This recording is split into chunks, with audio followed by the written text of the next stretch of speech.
할렐루야. 주님의 이름으로 문안드립니다. 우리 다 같이 사도신경으로 신앙 고백하심으로 8월 22일 목요일 새벽 예배를 시작하겠습니다. 나는 전능하신 아버지 하나님 천지의 창조주를 믿습니다. 나는 그의 유일하신 아들 우리 주 예수 그리스도를 믿습니다. 그는 성령으로 잉태되어 동정녀 마리아에게서 나시고 본디오 빌라도에게 고난을 받아 십자가에 못 박혀 죽으시고 장사된 지 사흘 만에 죽은 자 가운데서 다시 살아나셨으며 하늘에 오르시어 전능하신 아버지 하나님 우편에 앉아 계시다가 거기로부터 살아있는 자와 죽은 자를 심판하러 오십니다. 나는 성령을 믿으며 거룩한 공교회와 성도의 교제와 죄를 용서받는 것과 몸의 부활과 영생을 믿습니다. 아멘. 하나님 감사합니다. 오늘도 저희들에게 귀한 날 주시고 또 예배 자리로 불러주시니 감사를 드립니다. 저희들 오늘 하루 살아갈 때 부어주시는 하나님의 은혜 가운데 살게 하시고 삶의 현장에서 주어진 일에 최선을 다하며 하나님의 기쁜 뜻을 이루어드리는 저희들 모두가 되게 하여 주시옵소서. 감사를 드리며 예수님 이름으로 기도합니다. 아멘.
네, 오늘 우리에게 주신 하나님의 말씀은 에레미야 애가 2장 18절부터 22절 말씀입니다. 그들의 마음이 주를 향하여 부르짖기를 딸 시온의 성벽아 너는 밤낮으로 눈물을 강처럼 흘릴지어다. 스스로 쉬지 말고 내 눈동자를 쉬게 하지 말지어다. 초저녁에 일어나 부르짖을지어다. 내 마음을 주의 얼굴 앞에 물쏘듯 할지어다. 각 길 어귀에서 주려 기진한 내 어린 자녀들의 생명을 위하여 주를 향하여 손을 들지어다 하였도다. 여호와여 보시옵소서. 주께서 누구에게 이같이 행하셨는지요.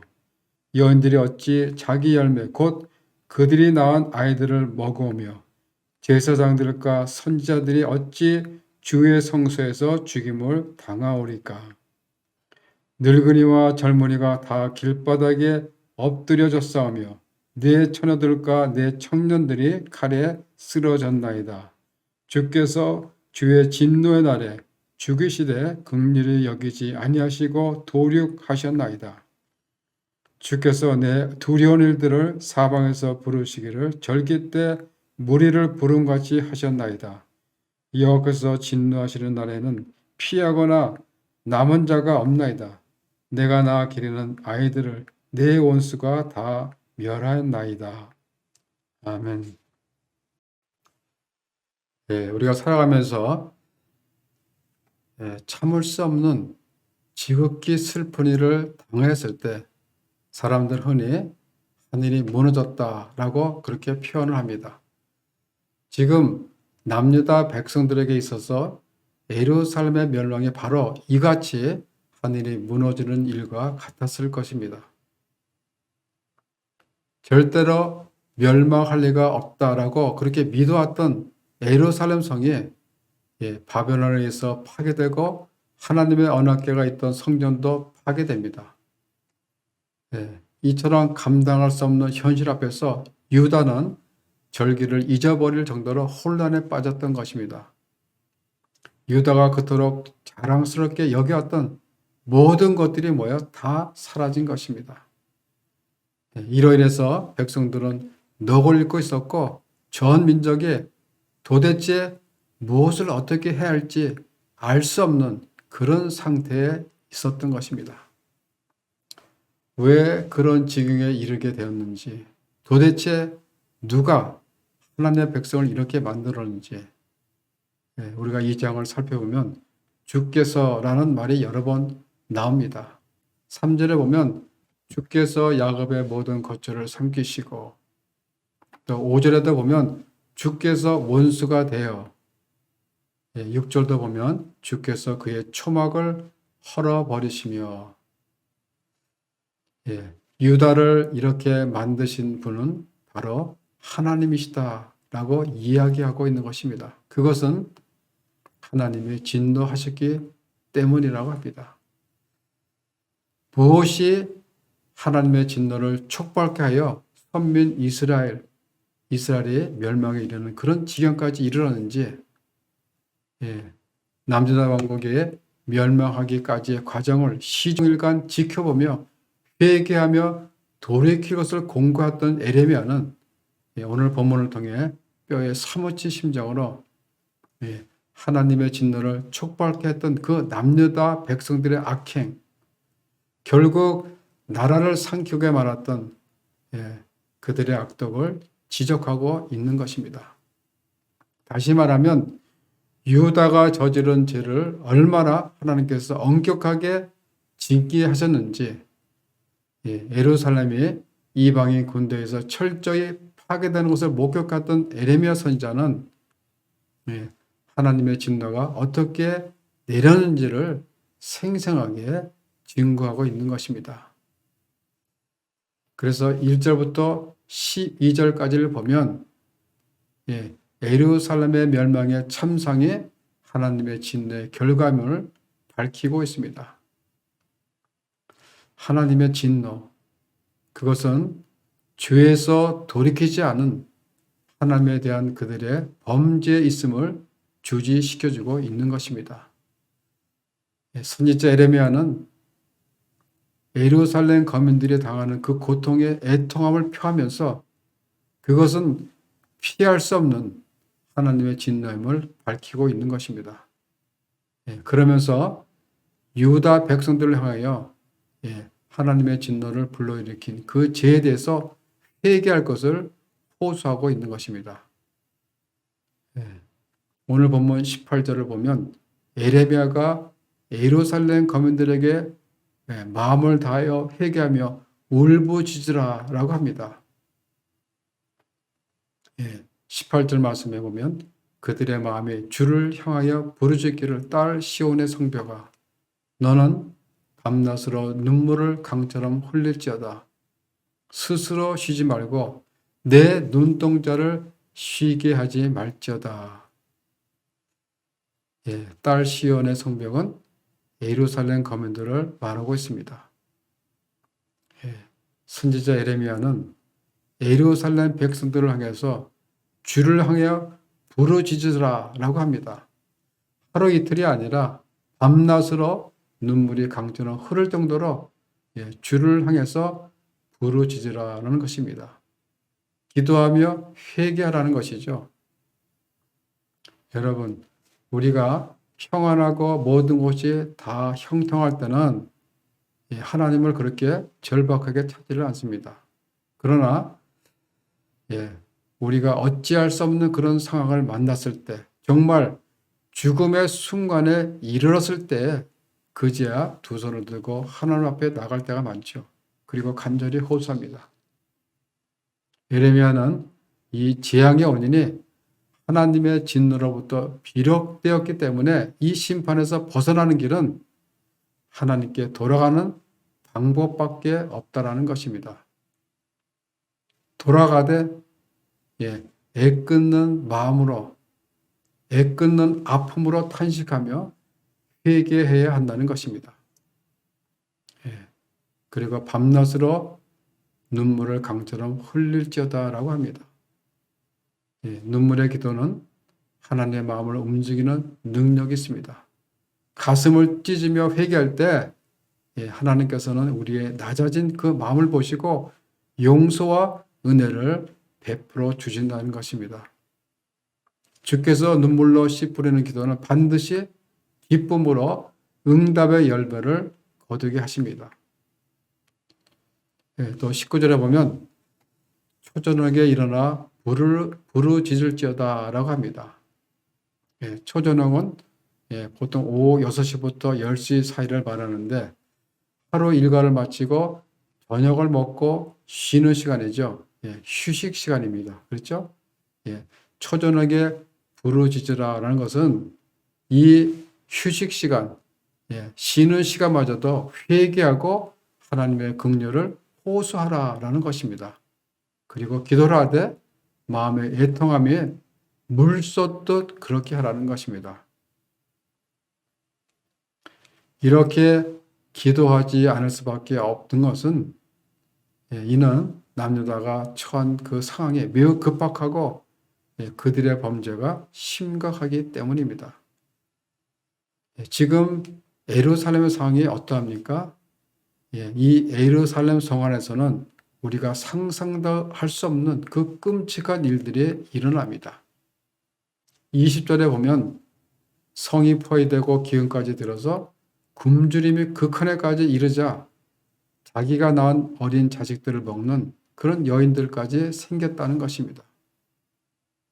뿐만 아니라 대사장들과 선지자들은 예배를 섬기도록 구별된 그 성전 안에서 뭐예요? 죽임을 당하는 그런 일들이 발생했던 것입니다. 또 21절에 보면 늙은이와 젊은이가 다 길바닥에 엎드려 졌사오며 내 처녀들과 내 청년들이 칼에 쓰러졌나이다 라고 합니다. 이 말은 뭐예요? 하나님의 진노가 신분이나 연령 구분 없이 모든 사람들에게 덮쳤다는 것입니다. 마치 하나님의 긍휼이 떠난 것 같이 그렇게 느껴질 정도로 예루살렘은 철저하게 파괴되었던 것입니다.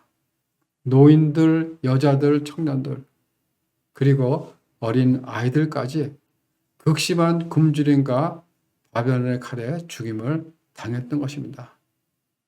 이 말은 뭐예요? 미래에 대한 희망이 모두 끊어진 것을 의미하고 있습니다. 유다의 미래가 없어진 것입니다. 이는 끝까지 돌이키지 않았던 그 예루살렘 위에 하나님의 진노로 인한 그 재앙이 쏟아진 것입니다. 하나님의 긍휼이 완전히 끊어진 것이죠. 이스라엘을 향한 하나님의 진노가 얼마나 컸으면 하나님께서 이렇게 하셨을까? 그런데 진노의 크기는 사랑의 크기입니다. 하나님께서 사랑하셨기 때문에 용서했고 사랑하셨기 때문에 오랜 시간 참았지만은 도저히 변하지 않고 이대로 가다가는 이스라엘이 파멸할 것이 분명하게 하나님은 사랑의 매를 들어서라도 이스라엘을 돌이키려 했던 것입니다. 이 예루살렘의 엄청난 재앙은 아무런 이유 없이 일어난 것이 아닙니다.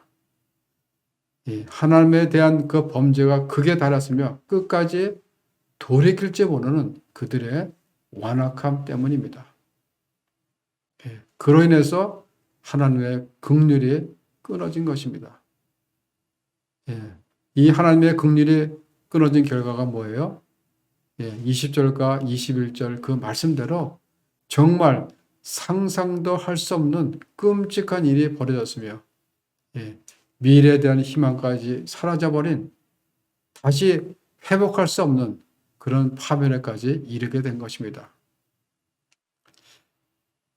우리는 이렇게 절망스러운 상황이 왜 왔는지를 알아야 할 것입니다.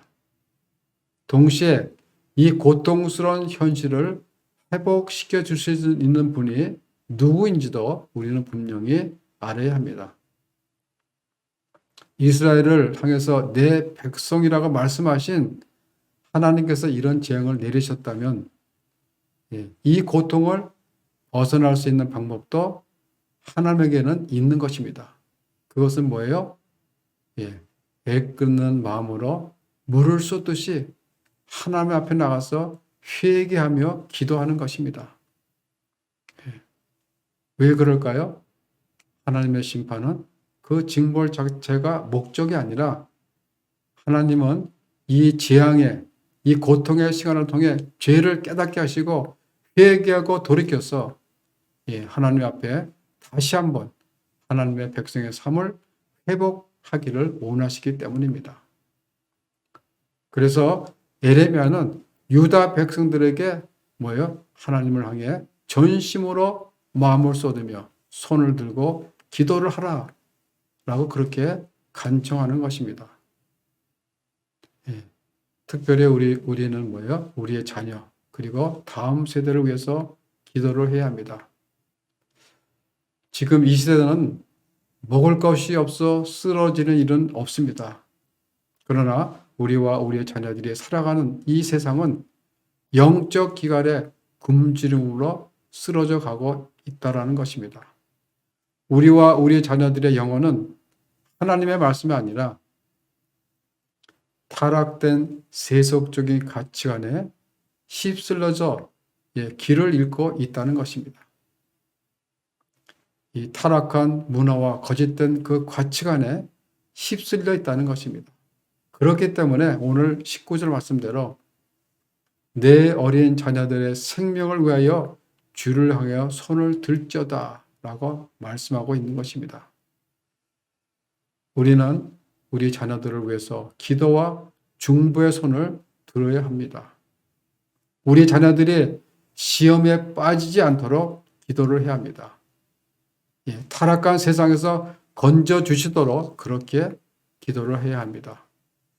이스라엘이 아말렉과 전투에서 모세의 손이 들렸을 때 이겼던 것처럼 우리가 하나님 앞에 거룩한 손을 들고 있을 때 우리의 자녀들이 영적 전쟁에서 승리할 수 있다는 것입니다. 또한 우리를 하나님과 멀어지게 만들고 하나님을 잊게 만드는 그런 은밀한 죄가 있다면 그것이 무엇이든 우리는 끊어내도록 노력해야 하며 회개해야 합니다. 우리가 매일매일 삶을 살아가면서 우리의 자신과 우리의 자녀들을 위해서 기도의 손을 높이 드시는 우리 성도님들 모두가 되시기를 주님의 이름으로 축원합니다. 기도하겠습니다. 하나님 감사합니다. 하나님 감당할 수 없는 상황 앞에서 기도하지 않고 죄에서 돌이키지 않는 그 이스라엘 모습에서 우리의 모습을 봅니다.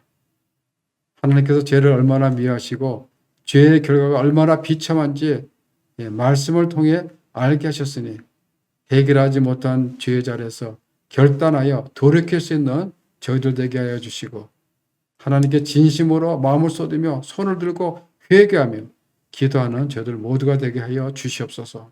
감사를 드리며 예수님 이름으로 기도합니다. 아멘. 하늘에 계신 우리 아버지, 아버지의 이름을 거룩하게 하시며 아버지의 나라가 오게 하시며 아버지의 뜻이 하늘에서 같이 땅에서도 이루어지게 하소서. 오늘 우리에게 일용할 양식을 주시고 우리가 우리에게 잘못한 사람을 용서하여 준 것 같이 우리 죄를 용서해 주시고 우리를 시험에 빠지지 않게 하시고 악에서 구하소서. 나라와 권능과 영광이 영원히 아버지의 것입니다. 아멘.